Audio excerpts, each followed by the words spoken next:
Hey guys, how you doing? Thanks for joining me again. Thanks for joining us again. Look at this little dipshit behind me. Say hi, brother. Anyways, I'm gonna do another CD update for you again. I've got a really good stack of stuff here. Pretty happy about the stuff that just alphabetically came through. So we're gonna be listening to I don't know, Kraina bez Wiatru. This is a split with Perunvit.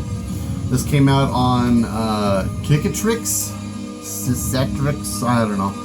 This is a sub-label of Redstream, they only put out this, and I want to say the Krieg MCD called The Church. Anyways, I really like this split. I keep coming back to it. After so many years. I want to say this came out probably 2000, maybe 01. Anyway, I hope you enjoy listening to it. Anyways, got a couple of new CDs in I thought I'd talk about. Let's see. First, this is a band called Fall.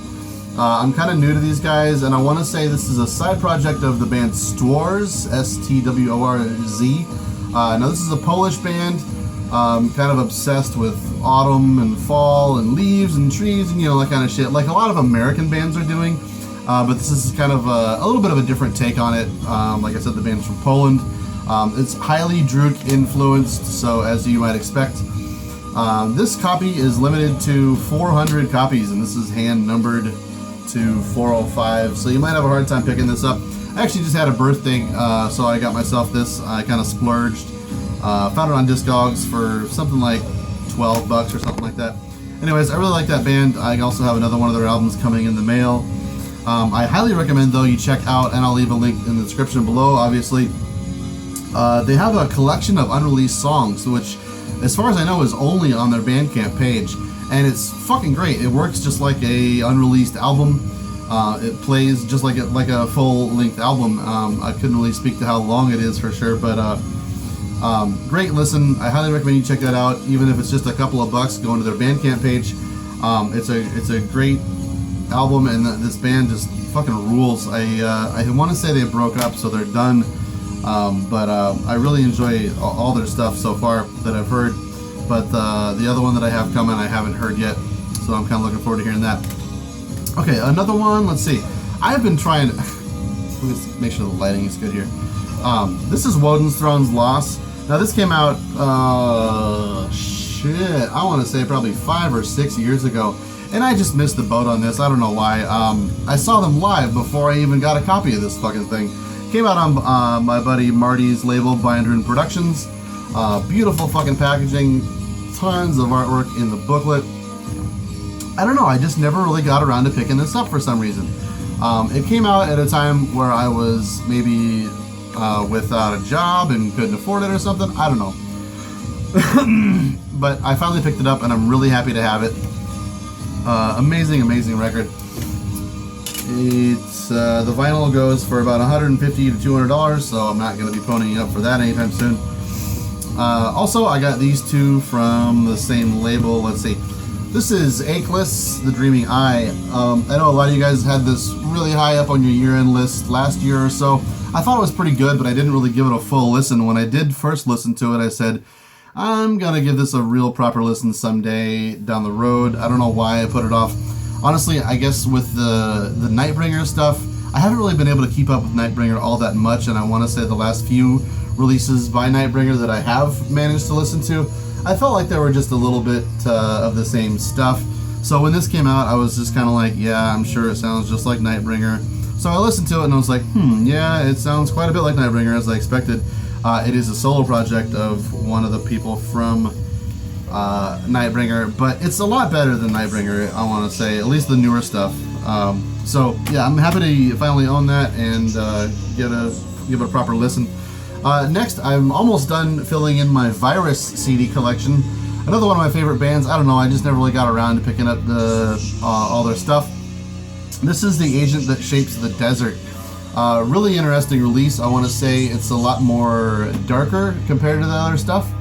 Thematically, lyrically, and the music. I guess I would say sometimes it borders on goth.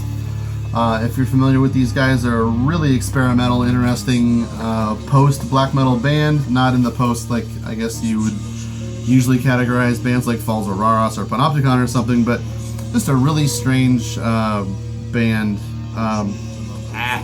Can't get this booklet back in the digipack. Anyways, this comes with good news. I did finally talk to Carl Michael, who is in the mastermind of Virus.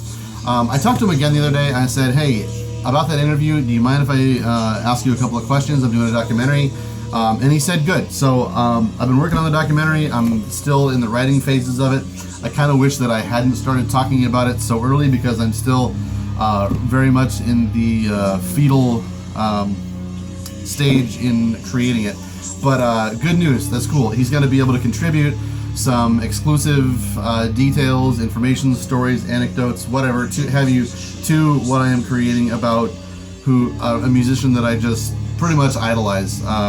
So yeah, let's just put that away for now. So to the CDs. Can you believe it's like video number 22 or something now? And I'm only in the fucking B's. We got a long ways to go. If you can see, there's the gap up there that these CDs that I'm talking about comes from. We've got all the rest of that wall and then all those to go through. And then maybe some vinyl. I don't know. But we're going to be doing this for a really long time, it seems. Anyway, this album fucking slays. This is brutality, screams of anguish, classic Floridian death metal from the early 90s. The one thing though I find really unique about this band is they have a super high content of melodicism in their riffing. Almost sometimes they sound like Dissection, but like Dissection if they were being brutal and Floridian. So almost like somewhere between Deicide and Dissection, I guess, if you will. Anyway, this is a really killer release. Kind of rare. This came out on Nuclear Blast in, I don't know, 92? 93, actually. I went into a record store one time, and I couldn't fucking believe that I found this for like $6 or $7. Nuclear Blast put this out. And I went up to the counter, and the kid tried to scan it, and it wouldn't scan. He was just like, you know what, fuck it, take it. So here I am having it. This album is fucking great, and it goes for like, I don't know, $50-60 on Discogs. So thank you. Next, I don't know. This is a band called Bullet. Album is called Speeding in the Night. I picked this up because I'm really fucking nuts about Sweden's Hypnosia. And when Hypnosia called it a day, this is what they turned into. And I didn't really know what I was getting into. I didn't listen to it before I bought it. I just was like, I'm gonna buy this because I really fucking love Hypnosia. They're a great classic thrash metal band from Sweden. This basically is like an AC/DC tribute band, so I don't want to spend a whole lot of time on it, but the cool thing is I spent like $7 on this thing on eBay, and it came with a little note from the guitar player from the band to the guy that I bought it from. So apparently the guitar player in the band gave this copy of the CD to a friend of his, and he hated it so much that he sold it on eBay for $7 to a dude from Iowa. Anyway, funny little fact. I like it when you find those little hidden personal things with copies of albums. Next, I've got a CD from a band called Buried Beneath, The Last Rays of the Moon. This appears to be self-released, maybe? No, actually, because this band is from New York, and I want to say this is Night Conquers Day, which is a barely even known black metal band from the late 90s anyways. I can't remember anything about what this is like other than I was just thinking this is so fucking generic and stupid. So there it is. I should probably give this another listen sometime and see if it's might be good. I don't know. Got a lot of stuff where I just wrote it off way back in the day and I haven't picked it up since then. That turned out to be pretty good. Next we've got I don't know what it is. When I talk in this like higher volume, my voice gets kind of hoarse. And I start coughing, so I'm not sick, I swear. Anyway, this band is called Burmese. The album... Shit, is this self-titled? I don't know. I've had this for so long. This isn't all that great, but this came out on Tumult. The reason I have this is because this band used to be from this very town, Iowa City. They got their start here and moved out to San Francisco. Oh, actually, it's called Monkey Tears Man to Shreds, I think. And they moved out to San Francisco, and they had a little bit of success once they got out there. And I don't know, it's just like a noisy, pummeling, kind of grindy rock band. Nah, they're a metal band. They're just really deranged and crazy. I really like the album that they put out before this. It's called Burmese is Dead, and it's really rare, and it was recorded here, released here, and it's just like a quintessential Iowa City scene album that I never got around to picking a copy of it. So next we arrive at Burzum, or Burzum. I've been watching the shit out of Varg's videos, and he's become one of the biggest metal YouTubers there is. I never thought I would see the day where he was doing that, but you know, he's got some some interesting topics, and I find myself so conflicted when watching him these days because he talks about some content like the early days of black metal, and he's got such a unique perspective that no one else does, because most of the people either don't care about that shit anymore or they're fucking dead. So this guy is offering you a unique glimpse into the early days when these albums were being put out.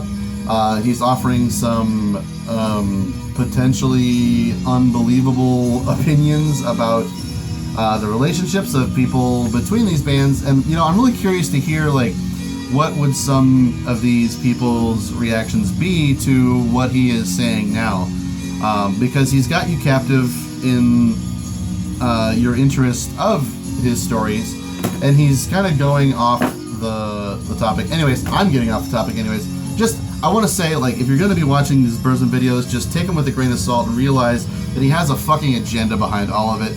He's got some interesting stories, but I don't know why he can't just be a little bit more transparent and not try and act like the world is crumbling and you all have to take back the primitive what have yous of humanity and live in the woods. Anyways, I wish I could live in the woods like you, Varg, if you're watching.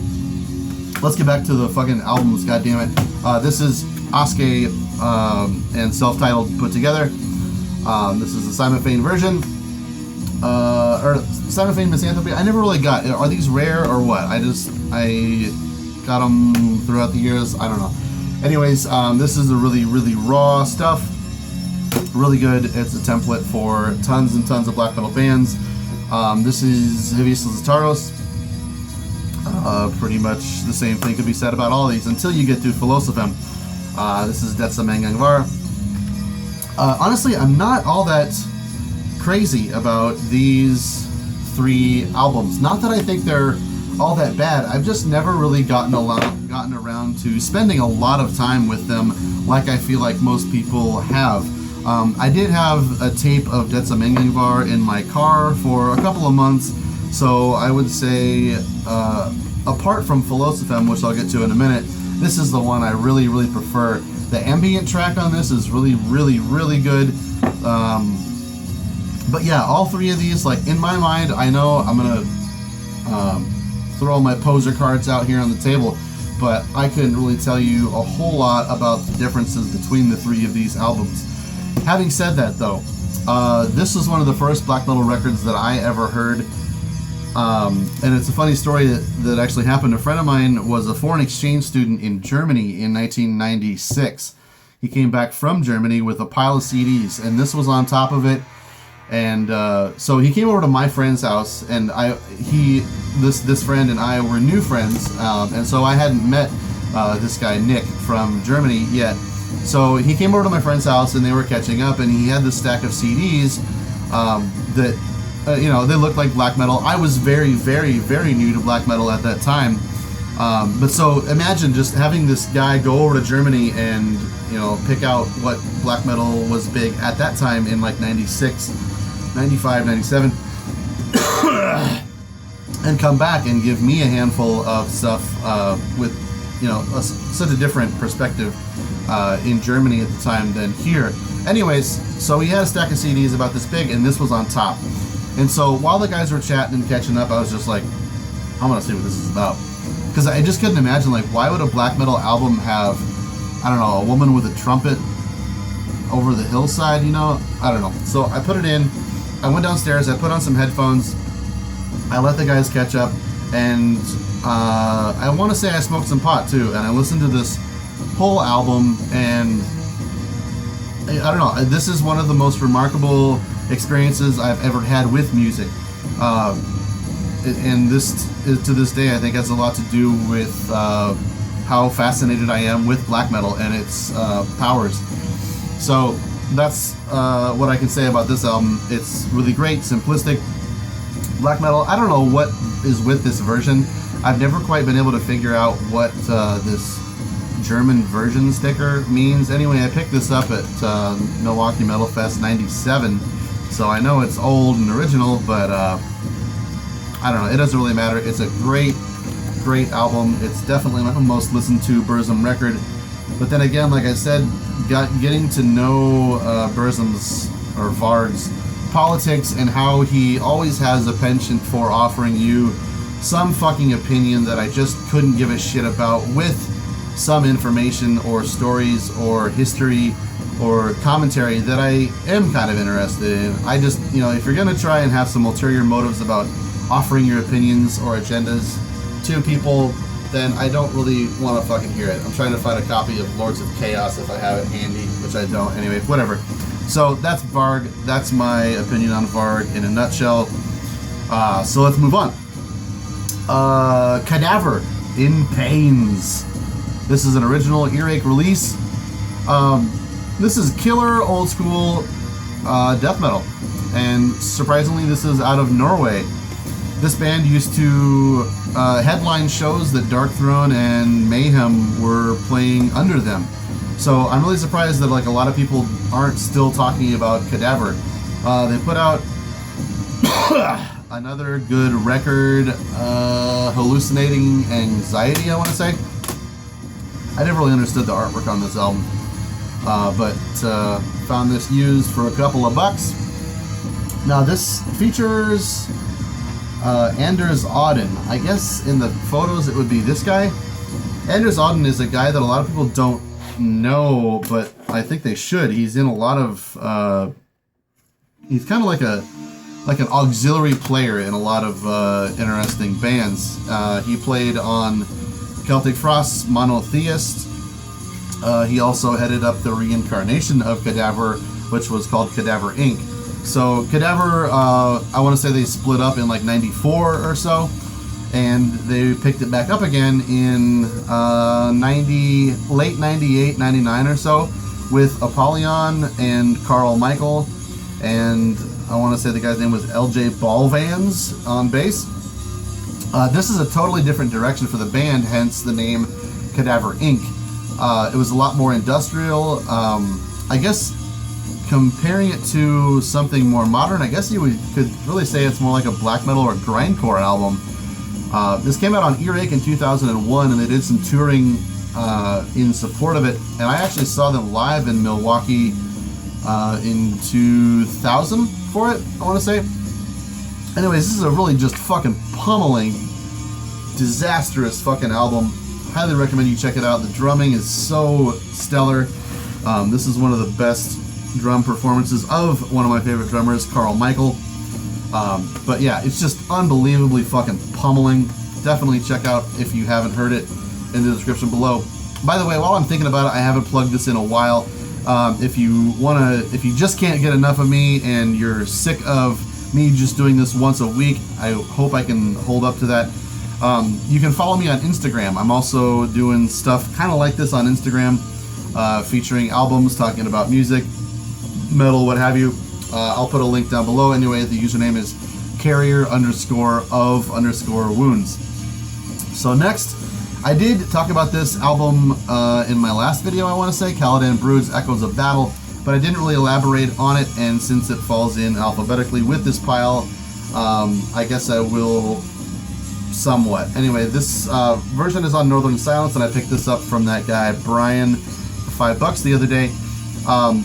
This album just blows me away every fucking time I hear it. I don't know if you have this happen to you, but like, I pretty much always have a song in my head, and it may not always be something that I recently listened to. Usually it is, but if there isn't anything going on in my head music-wise, this is usually the music that is playing in my head. It's just so triumphant, atmospheric, cheesy.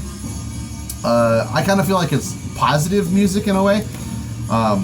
It's Tolkien-esque fantasy black metal to the nth fucking degree. You don't really get any nerdier than this, but I couldn't drink this up any more than I'd already do. I have the double LP version of this. Amazing artwork, amazing vocals. The songwriting is just killer. I highly recommend you pick up the double LP version if you can, because that has 2 bonus tracks, both of them summoning covers, and summoning is pretty much the template upon which Caladan Brood solely relies upon. So I'll move forward from that. So next is a band. This is Finland's Calvarium. The album is called Assaulting the Divine. I haven't listened to this in a really long time, but I picked this up back when I was just really going fucking nuts for Finnish black metal. This is one of those bands that just kind of hangs around with, or just you kind of run into them when you're looking around to see Baptism and Horna and stuff like that. Lord Sarcophagian is in this band. He was in is Baptism basically, but this is a really good record. I haven't listened to it in a long time, but just straightforward Finnish black metal. If you're into Behexen, Azigal, Horna, you're definitely gonna love this. So next, jeez, I haven't listened to this in forever. So this was a blind buy, actually pretty recently I picked this up. I want to say cheapo, not too long ago. A band is called Calvary, and the album is called Across the River of Life. Now I picked this up and I was like, you know what, this could be pretty promising. Band photo, you know, you look at the back, you go, okay, never heard of this label, looks good, looks good. What kind of shirts are they wearing? The guy's wearing a Wehrmacht shirt, Edge of Sanity shirt. You don't see those very often. Necromantia. Yeah, I think I'm going to bite. So I did. And this album didn't live up to those expectations. So I couldn't really tell you what this is like. I can't really remember. I think I listened to it once for a couple of tracks and I just turned it off. It might be just some generic atmospheric black metal, I suppose. Anyways, it came out, I want to say 93, 94, who knows, probably 96.